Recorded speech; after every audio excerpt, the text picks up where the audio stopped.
Hello दोस्तों, future IAS PCS officer channel में आपका बहुत बहुत स्वागत है। आज हम एनसीईआरटी बुक्स भारत का भूगोल में हम 6 से लगा करके 12 तक के एनसीईआरटी के भारत अवस्थिति एवं विस्तार इसके क्वेश्चंस देखेंगे और इनको समझेंगे। आप इस क्लास को जरूर देखिए और इनको साथ साथ लर्न करते भी चलिए। ठीक है, तो पहला क्वेश्चन है, निम्नलिखित में से कौन सा अक्षांशीय विस्तार भारत की संपूर्ण भूमि के विस्तार के संदर्भ में प्रासंगिक है? नंबर 1, 8 डिग्री से लगा करके 2 उत्तर से 32 डिग्री 7 उत्तरी अक्षांश। नंबर बी 8 डिग्री 4 उत्तर से 37 डिग्री 6 उत्तरी अक्षांश। नंबर सी 6 डिग्री 4 उत्तर से 42 डिग्री 7 दक्षिणी अक्षांश। नंबर डी 6 डिग्री 4 उत्तर से 37 6 उत्तरी अक्षांश। तो इसका जो आंसर है नंबर बी 8। ठीक है, अब भारत की संपूर्ण भूमि का अक्षांशीय विस्तार जो है 8 उत्तर से 37 6 उत्तरी अक्षांश के मध्य है। याद रखिए, भारत का जो अक्षांश है, ठीक है, और भारत अक्षांशीय दृष्टिकोण से उत्तरी गोलार्ध में स्थित है, ये भी आप याद रखेंगे।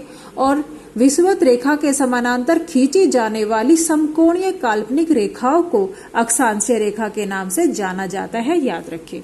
अब नेक्स्ट क्वेश्चन देखेंगे। नेक्स्ट क्वेश्चंस को अब हम देखते हैं। ठीक है,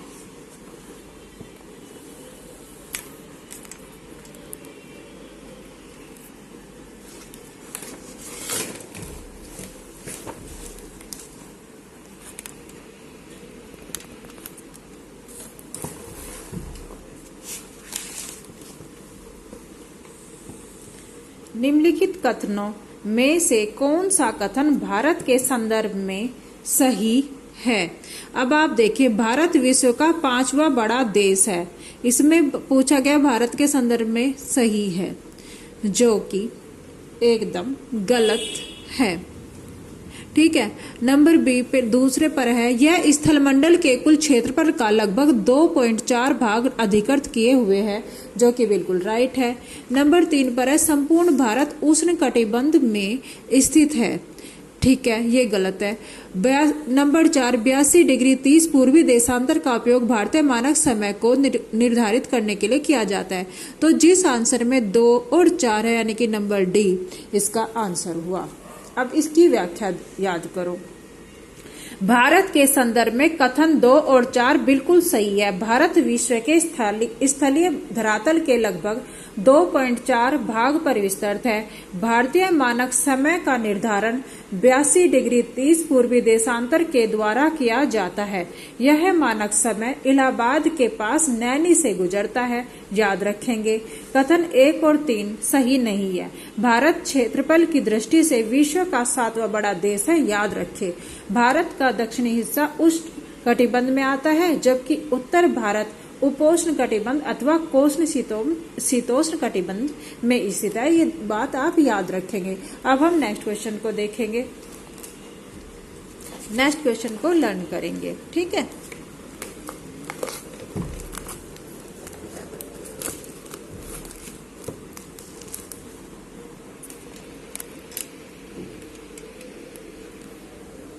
ठीक है, अब देखिए, निम्नलिखित पर विचार कीजिए, कौन सा उपयुक्त में से कौन से कथन सही है? ठीक है, अब आप याद रखेंगे। पहला कथन, भारत का क्षेत्रफल लगभग 32.8 लाख वर्ग किलोमीटर है, जो कि राइट है। तो ये chapter number 7 class 6 new NCERT पर बेस्ड ये क्वेश्चन है, आप याद रखेंगे। और नंबर 2 पर है, उत्तर से दक्षिण तक भारत की वास्तविक दूरी लगभग 2900 किलोमीटर है। ठीक है, जो कि बिल्कुल गलत है। अब थर्ड देखेंगे, भारत के पश्चिम में अरब सागर तथा पूर्व में बंगाल की खाड़ी है। तो आंसर क्या है? इसमें 1 और 3 है, यानी कि 1 और 3। अब इसकी व्याख्या याद करो। ठीक है, प्रश्न में दिए गए कथनों में से एक और तीन सही है। भारत का कुल भौगोलिक क्षेत्रफल लगभग 32.8 लाख वर्ग किलोमीटर है। भारत के पश्चिम में अरब सागर जबकि पूर्व में बंगाल की खाड़ी अवस्थित है, याद रखेंगे। और कथन 2 सही नहीं है क्योंकि उत्तर से दक्षिण तक भारत की जो वास्तविक दूरी है ना, उत्तर से लगाकर जम्मू कश्मीर से लगाकर के कन्याकुमारी तक यानी कि लद्दाख से लगाकर के 32-14 किलोमीटर तथा पश्चिम पूर्व से पश्चिम में विस्तार 29-33 किलोमीटर है, याद रखेंगे। अब नेक्स्ट क्वेश्चन देखेंगे। नेक्स्ट क्वेश्चन में क्या है, भारत के भौगोलिक विस्तार के संदर्भ में कौन सा कथन सत्य है? किसके? भारत के भौगोलिक विस्तार के संदर्भ में कौन सा कथन सत्य है?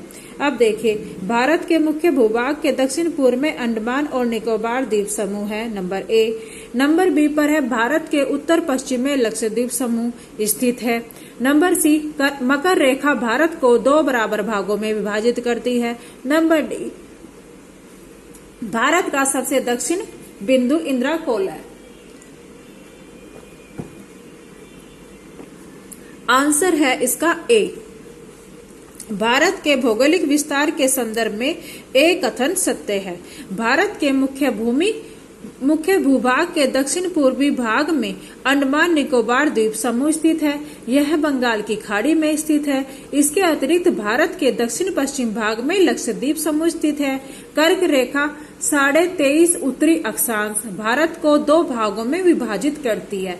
जो कर्क रेखा है भारत के 8 राज्यों से होकर गुजरती है, ये भी आप याद रखेंगे। नेक्स्ट क्वेश्चन में बताएंगे कौन कौन से राज्य से होकर गुजरती है। जब इस तरह का क्वेश्चन आएगा तो पूरी डिटेल में इस बात को समझाऊंगी। भारत का सबसे दक्षिणी बिंदु इंदिरा पॉइंट है जो ग्रेट निकोबार द्वीप के 6 डिग्री 4